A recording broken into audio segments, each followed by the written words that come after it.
कई अरसे पहले की बात है। किसी गांव में नासिर अल्दीन नाम का एक गरीब शख्स रहता था। वह काफ़ी अक्लमंद और खुश मिजाज था, सादा जिंदगी गुजारता था। उसे दुनिया की किसी चीज़ की परवाह न थी। एक दिन जब शाम को नासिर अल्दीन अपने घर लौट रहा था तो उसकी मुलाकात एक उजले पोशी पड़ोसी से हुई। नासिर अल्दीन ने अपने पड़ोसी से सलाम दुआ की और कहा, ऐसा मालूम होता है कि आप किसी बड़ी महफिल में शरीक होने जा रहे हैं। पड़ोसी ने कहा कि मैं बिलाल सौदागर के घर दावत में जा रहा हूँ। शायद आप भूल रहे हैं कि बिलाल सौदागर ने आपको भी तो दावत में बुलाया था। यह सुनकर नासिर अल्दीन ने बिना कपड़े बदले उसी हालत में दावत में जाने का फैसला कर लिया। नासिर खुशी खुशी बिलाल सौदागर के घर पहुंचा और वहां दोस्तों से बातें करने में मशरूफ हो गया। दावत में नासिर ने यह महसूस किया कि सब उसे नजरअंदाज कर रहे हैं।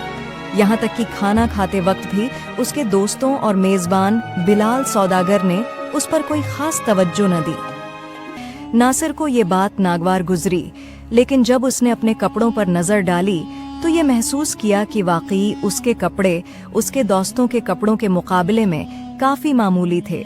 जूते पर धूल थी। जैसे तैसे वह अपने घर वापस चला गया। घर वापस आकर उसने अपनी हालत दुरुस्त की और झरक बरक लिबास पहनकर बिलाल सौदागर के घर पहुंचा।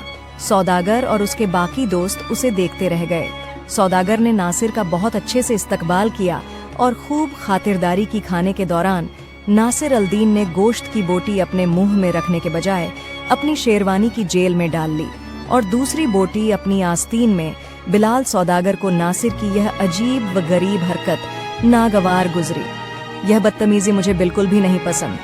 तुम खुद खाना खा रहे हो या कपड़ों को खिला रहे हो? नासिर अल्दीन ने मुस्कुराकर जवाब दिया कि तुमने खाने पर मुझे नहीं बल्कि मेरे कपड़ों को बुलाया था, क्योंकि जब मैं मामूली कपड़े पहन कर आया था तो किसी ने मुझसे बात तक नहीं की। इसलिए मुझे मजबूरन घर जाकर यह उम्दा लिबास पहनकर दोबारा दावत में आना पड़ा। और अब तुम सब मेरा उम्दा लिबास देखकर मेरी उम्दा खातिरदारी कर रहे हो। इसका मतलब तो यही हुआ ना कि तुमने मेरी नहीं बल्कि मेरे कपड़ों की दावत की है।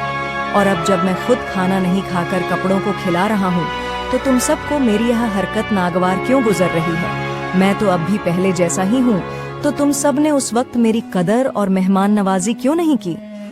नासिर अल्दीन की खरी खरी बातें सुनकर मेजबान सौदागर के साथ साथ सारी महफिल शर्मिंदगाह हो गई और सभी ने अपनी बदसलूकी के लिए नासिर अल्दीन से माफी मांगी।